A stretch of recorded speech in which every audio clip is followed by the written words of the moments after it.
Assalamualaikum warahmatullahi wabarakatuh.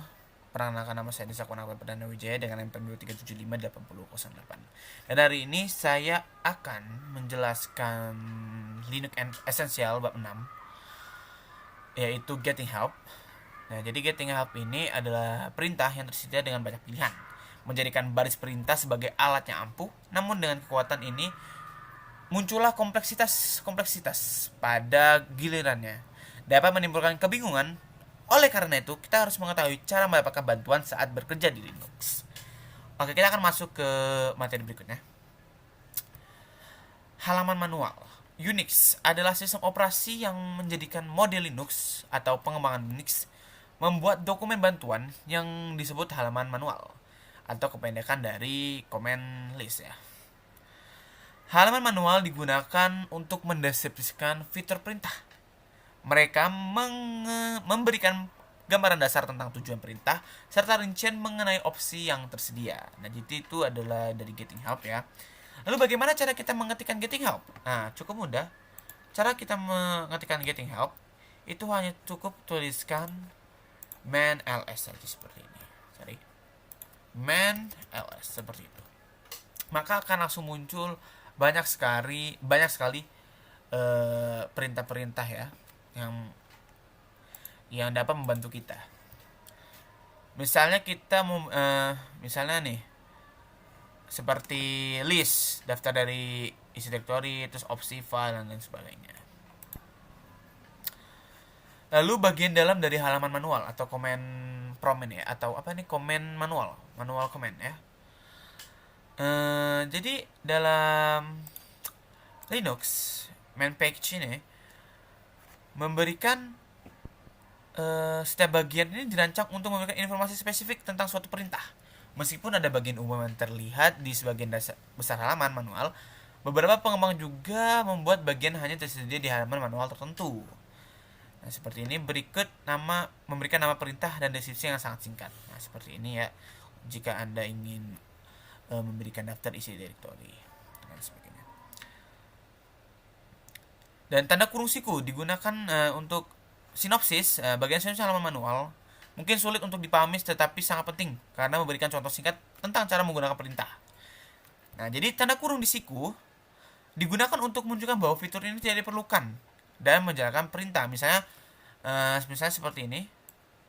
Tunggu sini. Berarti opsi min 3, min 1 dan min j atau min y tersedia namun tidak diperlukan agar call perintah dapat berfungsi dengan baik. Oke, kita akan masuk ke halaman berikutnya. Lalu bagaimana cara kita mencari halaman manual? Untuk mencari suatu istilah di halaman manual, ketikkan root karakter diikuti dengan istilah pencarian lalu tekan tombol enter.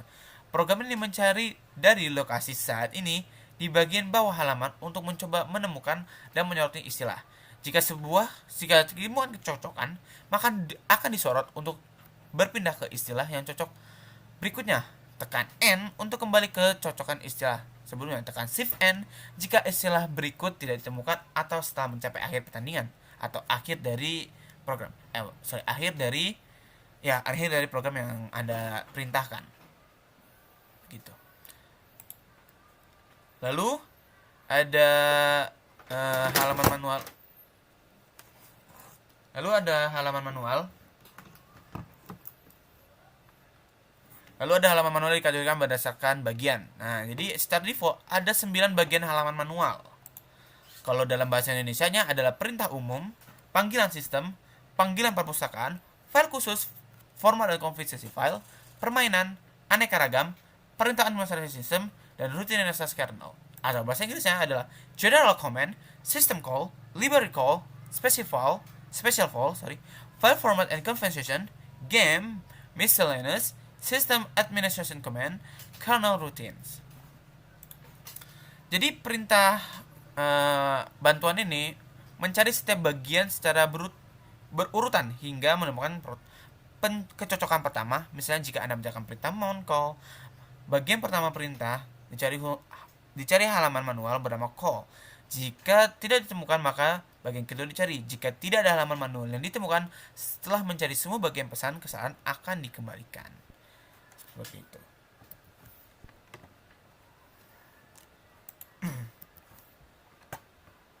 lanjut ke halaman berikutnya. Menemukan perintah dan dokumentasi. Perintah what is atau main_f mengembalikan di bagian mana halaman manual disimpan. Perintah ini kadang mengembalikan keluaran yang tidak biasa seperti berikut. Nah, seperti ini bisa dilihat dari what is, daftar isi atau daftar isi dari direktori. Dan contoh di atas dirancang untuk menunjukkan skenario di mana dua perintah mencantumkan isi direktori output pada contoh terminal. Di atas mungkin tidak cocok dengan output di virtual firmware ini firmware. Sorry. VM.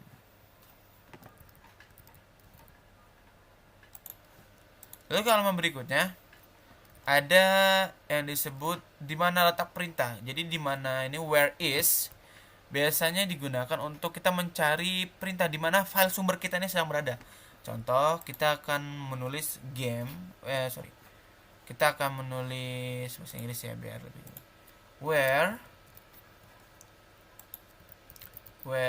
is.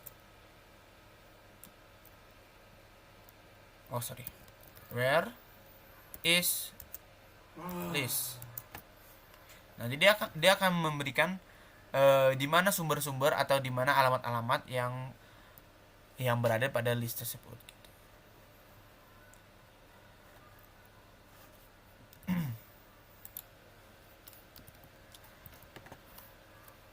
Lalu bagaimana cara kita menemukan file atau direktori apapun? Perintah where is ini memang dirancang khusus untuk menemukan perintah dan halaman manual. Meskipun hal ini berguna, seringkali diperlukan untuk menemukan file atau direktori, bukan hanya file yang berupa perintah atau halaman manual aja tuh. Jadi where is seperti itu.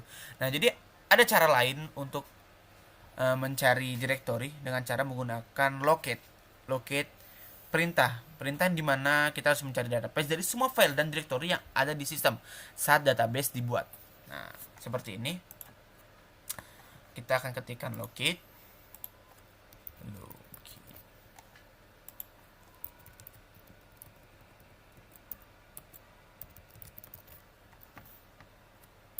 Enter. Locate GS shadow.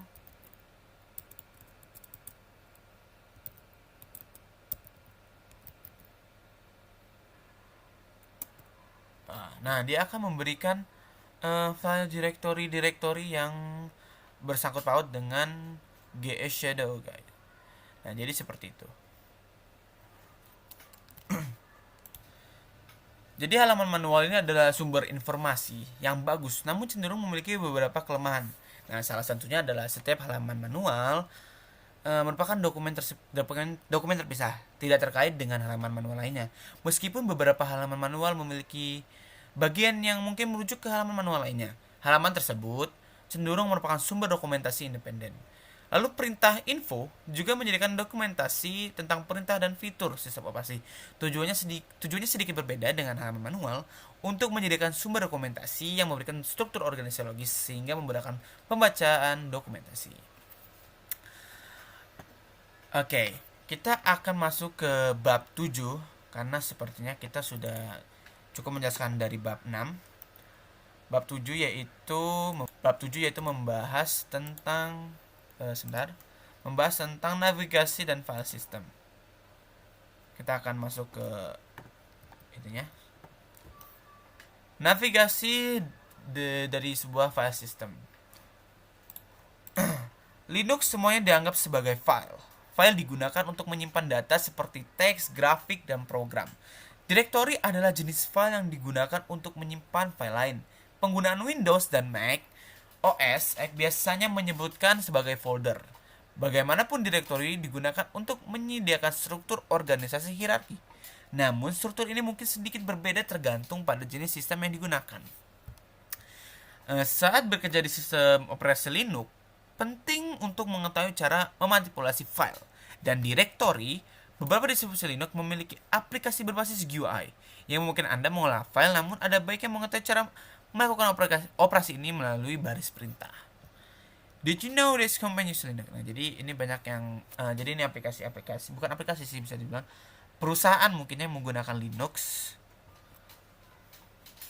Di Indonesia ada company. Nah, kita akan masuk ke struktur directory. Nah, pada sistem Windows, struktur directory tingkat atas disebut komputer. My Computer. Perangkat fisik seperti hard drive, USB, drive jaringan muncul di bawah komputer. Komputer My Computer di bawah My Computer, dan masing-masing diberi huruf drive seperti C atau D. Nah, struktur directory yang digunakan di bawah disediakan sebagai contoh saja. Ya, jadi ini sebagai contoh. Dan directory ini mungkin tidak ada dalam lingkungan mesin virtual pada khususnya. Jadi dalam Windows ya, My Computer ini adalah paling atas dari seluruh directory yang ada. Nah, di My Computer terbagi lagi menjadi 3, yaitu data drive D, hard drive C, dan USB disk E. Dan biasanya yang biasa digunakan adalah hard drive C, yang dimana ada program file, user, dan juga Windows. Nah, seperti Windows, struktur dari directory Linux biasanya disebut sistem file, juga memiliki tingkat teratas. Namun alih-alih komputer, My Computer ini disebut directory root. Nah, jadi dalam Linux garis miring seperti ini, seperti pada layar, root ini garis yang ini adalah hal yang paling tertinggi atau kasta tertinggi dari sebuah directory pada Linux. Nah, yang itu ada banyak, ada bin, ada etc name segala macam, lalu juga ada bisa besar ya, pokoknya ada banyak ya dari nah seperti ini ya gambarnya. Nah, ada bin, boot, dev, etc, home, lib, dan sebagainya. Dan biasanya yang ditampilkan oleh user, yang hanya ditampilkan user adalah di bagian sini, di bagian USR ini, dan akan menampilkan banyak varian ya. Bukan hanya di user, tapi di home juga terkadang akan menunjukkan untuk UI juga di bagian home. Bagian home biasanya di bagian root seperti itu. Untuk ditampilkan ke itu ya, ke pengguna contohnya. Nah, untuk melihat isi directory root, kita gunakan perintah list. Perintah dengan karakter sebagai argumen. Nah, jadi untuk udah bisa masuk ya. Jadi untuk kita melihat directory root ya, kita cukup mengetikkan ls dan juga root slash. Nah, dia akan menunjukkan list directory yang berada di root. Nah, seperti ini. Kalau kita list home, biasanya kan muncul. Karena kita nggak directory ini, Oke lah, nanti kita akan jelaskan lagi. Nah, home directory ya. Kita masuk ke home directory. Nah, istilah directory home seringkali membingungkan pengguna baru Linux. Pertama-tama, pada sebagian besar distribusi Linux terdapat directory yang disebut home di bawah directory root. Jadi disebut home yang ada di bawah directory home. Nah, ini biasanya pada user. Dan directory di home terdapat directory untuk setiap pengguna di sistem. Nama directory sama dengan nama pengguna, jadi nama pengguna sysadmin akan memiliki directory home bernama home sysadmin. Dan directory home adalah directory penting. Nah, pertama-tama ketika penggunaan membuka shell, maka secara otomatis ditempatkan directory home. Mereka, karena biasanya disinilah mereka melakukan sebagian besar pekerjaan mereka, seperti menambahkan file, membuat file directory, dan lain sebagainya. Dan selain dari directory home, ada salah satu sedikit directory di mana pengguna memiliki kendali penuh untuk membuat dan menghapus file. Dan directory tambahan. Pada sebagian besar distribusi Linux, satu-satunya pengguna yang dapat mengakses file directory home adalah pemilik dan administrator sistem. Nah, jadi yang biasanya untuk yang bisa hanya di home itu biasanya hanyalah pemilik dari sistem operasinya atau pemilik dari suatu perangkat, dan juga administrasi dari sistem. Dan directory home memiliki simbol khusus yang digunakan untuk mewakilinya, karakter gelombang laut. Jadi jika pengguna sysadmin login dengan karakter gelombang laut seperti ini, dapat digunakan sebagai pengganti home atau sysadmin dari directory. Jadi dimungkinkan juga untuk merujuk ke directory home pengguna lain dengan menggunakan gelombang laut. Karakter title diikuti dengan nama akun pengguna, misalnya Bob, dan setara dengan home Bob seperti itu. Jadi ya ini seperti istilahnya pengganti dari home sysadmin ya, atau home Bob gitu. Kalau misalnya kita menggunakan nama Bob atau home nama kalian sendiri seperti itu. Nah, untuk mengetahui di mana kita sekarang, nah kita cukup mengetikkan pwd ya. Pwd ini dalam sebuah Linux sama saja seperti kita harus tahu nih kita di mana alamat kita sekarang. Nah, jadi kita tinggal klik pwd, maka kita akan mengetahui di mana kita berada. Jadi home dan sysadmin seperti itu. Nah, jadi itu kegunaan dari pwd. Nah, kan karena kita menggunakan pwd, nah jadi kita kasih tahu tuh kita berada di directory home, dan kita di home tersebut menggunakan user nama dengan sysadmin.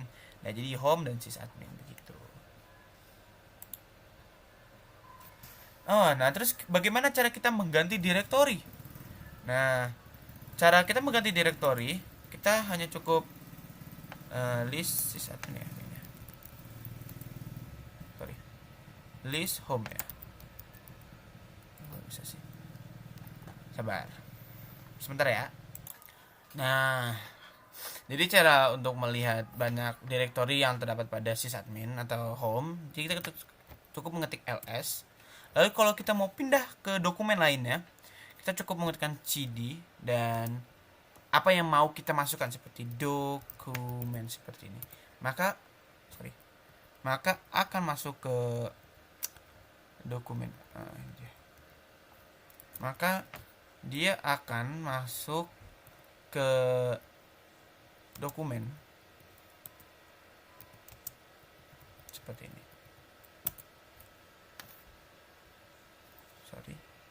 cd dokumen. Nah, ini dia.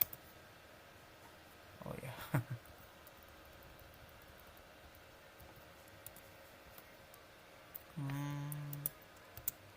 Oke. Nah, jika kita ingin masuk ke dalam dokumen, karena kita ketik dokumen, nah dia akan masuk ke dalam file directory dari dokumen. Lalu kalau kita mau list ada apa aja di dokumen? Nah, ada school, work, address.txt, hidden.txt, number.txt, dan lain sebagainya seperti itu. Lalu jika kita ingin kembali ya, kita ketik menggunakan cd saja, maka kita akan kembali ke home lagi. Jadi kalau kita masuk ke cd dokumen atau cd home, nah, maka kita akan masuk ke jangan cd home, masuk ke videos, nah, misalkan seperti ini. Maka dia akan masuk ke dalam file directory dari videos begitu.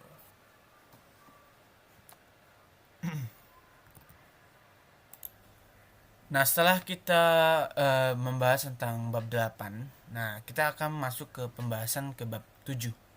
Bab 8. Setelah kita membahas bab 7 ya, file dan directory tadi, kita masuk ke dalam bab 8, yaitu di mana kita akan memanage file dan directory. File dan directory. Nah, jadi kita menggunakan echo untuk menampilkan semua nama file di directory saat ini yang cocok dengan pola yang diberikan. Misalkan echo, karena kita berada di home, maka kita akan diberikan dokumen, desktop, download, picture, music, video, template, dan public, dan sebagainya. Dan tanda bintang ini cocok dengan karakter 0 atau lebih dengan nama file. Gitu. Lanjut.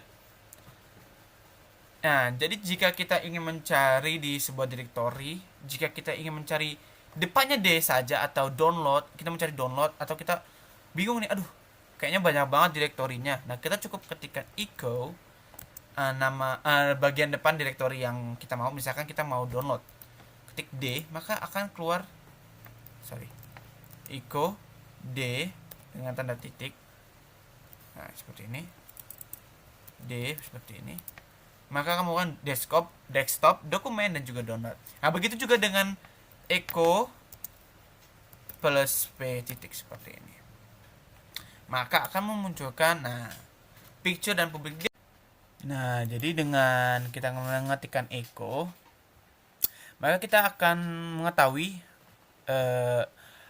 apa saja yang ada berada di directory home. Misalkan kita mau D, makanya keluar akan dokumen yang berhubungan dengan huruf D saja gitu. Begitu. Lalu berikutnya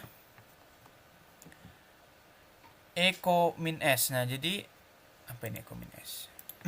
Jadi echo min S tanda bintang dapat digunakan di mana saja dalam string. Perintah berikutnya menampilkan semua file directory Anda saat ini yang diakhiri dengan huruf S. Jadi dengan huruf S bakal memberikan huruf-huruf pada sebuah directory yang terakhirnya berhuruf S seperti ini. Jadi kita mau nulis echo min S misalkan.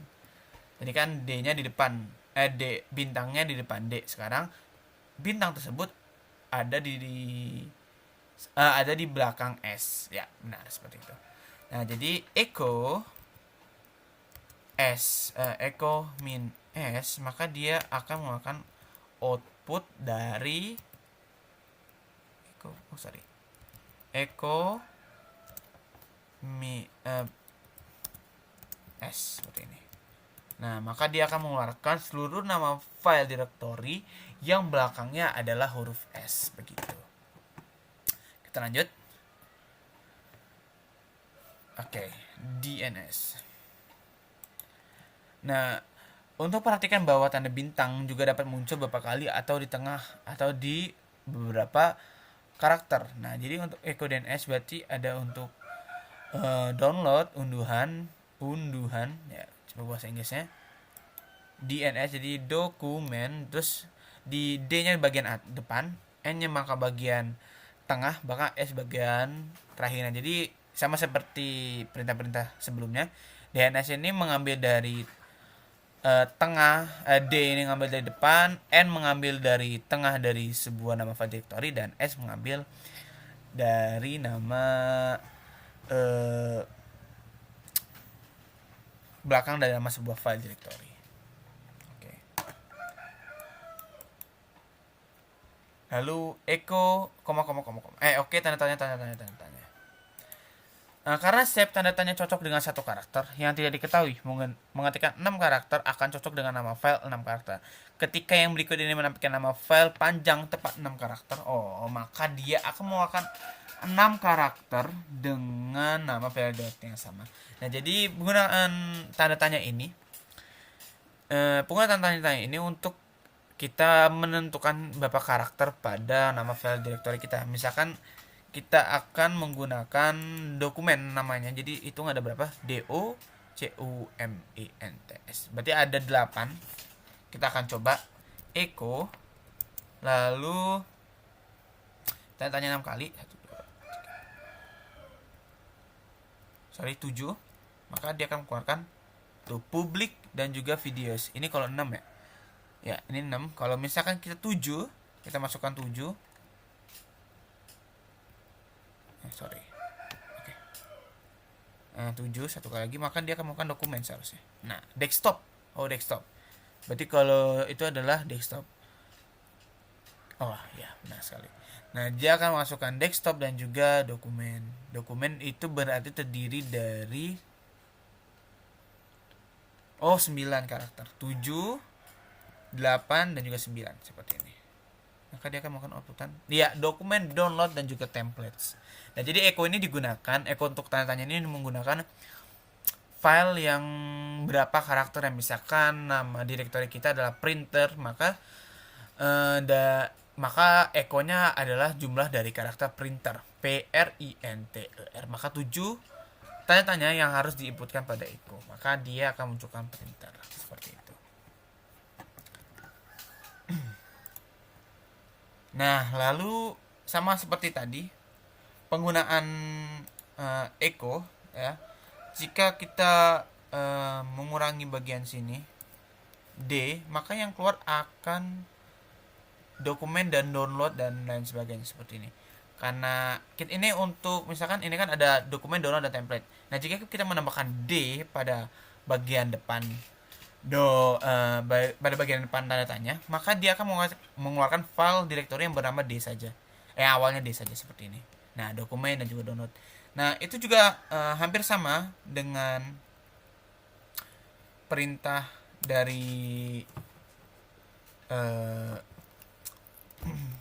yang S tadi, yang di belakang S, yang seperti ini, yang ini guys, yang ini maksudnya. Eh, jika kita hapus dan ganti menjadi huruf S, maka dia akan mencari dokumen-dokumen yang belakangnya S. Nah, seperti ini. Dokumen, download, dan juga template. Seperti itu. Selanjutnya. Kan benar. Nah, jika ditambahkan seperti ini, maka dia akan mengeluarkan dokumen, download, picture, template, videos, dan lain sebagainya. Begitu.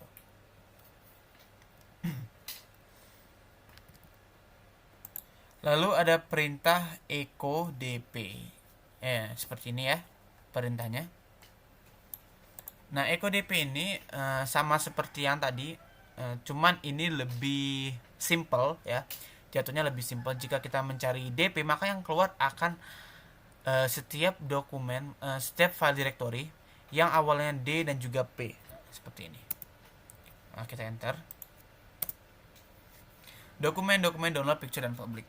Dan jika kita ingin mengeluarkan DP juga, cuman kita beri tanda seru pada bagian ini, pada bagian sini, maka dia akan mengeluarkan, outputannya akan mengeluarkan file directory yang bukan DP. Nah, seperti ini. Musik, template, dan video. Dan bagian depan dari musik, template, dan video ini tidak menggunakan DP atau tidak menggunakan huruf D dan huruf P. Nah, seperti itu. Nah, lalu berikutnya yaitu kita mengcopy, memoving and rename file and directories. Nah, pada ini saya sudah beberapa kali praktek. Pada list bagian sini terdapat file-file yang pada di home pada umumnya, dan kita akan mengkopikan sebuah file bernama host, seperti ini di bagian sini. Nah, jadi akan memunculkan sebuah list yaitu terbaru, yaitu terdapat sebuah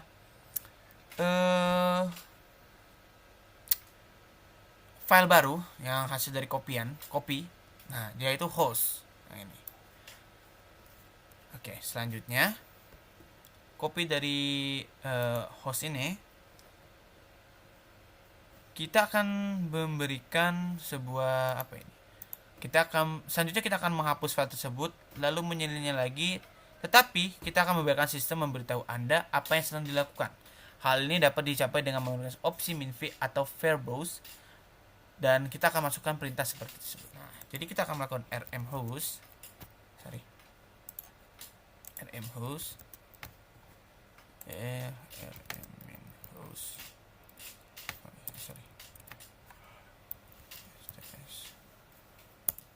list. Nah, dia akan meremove host list cpminv verbose etc lalu host jadi rm itu menggunakan hapus ya, host lalu host. Nah, kita mengcopy lagi. Oke, nah jadi dia sudah menghapus. Maka kita akan mencet list. Bisa gimana? Maka dia akan kembali lagi seperti mengundo ya, seperti itu. Jadi kita meremove lalu kita mengcopy lagi. Nah, lalu adapun bagaimana caranya nih, seperti yang sudah saya lakukan. Jadi kita memberikan nama host menjadi host new name ya, seperti ini. Lalu beginilah bagaimana cara kita bagaimana cara kita memberikan atau merename nama dari sebuah file directory. Nah, lalu sebagaimana cara kita menghapus dari sebuah file directory. Nah, cukup kita tekan rm -r my tag. Nah, jadi file directory ini akan terhapus. Nah, sebelumnya ada my tag di sini sudah tidak ada lagi my text yang ada. Lalu bagaimana cara kita cut and paste ya. Jadi seperti kita dalam Windows seperti Ctrl+X lalu kita Ctrl+V, seperti kita mengangkat sebuah teks lalu kita mempastekan file tersebut. Nah, di sini saya sudah membuat directory bernama Primove. Nah, di sini Primove ya. Lalu kita gunakan perintah touch Primove seperti ini. Maka kita ls lagi. Kita sudah mentouch Primove ya. Ya benar. Lalu kita mv Primove kita ubah menjadi post move. Nah, jadi kita akan list. Yang tadi Primove akan berubah menjadi post move. Nah, seperti itu cara kita melakukan cut dan paste pada sebuah Linux. Dan itu saja penjelasan Linux esensial dari bab 6 dari bab 7 dari bab 6, bab 7 dan bab 8. Saya Dezakwan Akbar Perdana Wijaya dengan MPM 2375808 izin mengundurkan diri. Wassalamualaikum warahmatullahi wabarakatuh.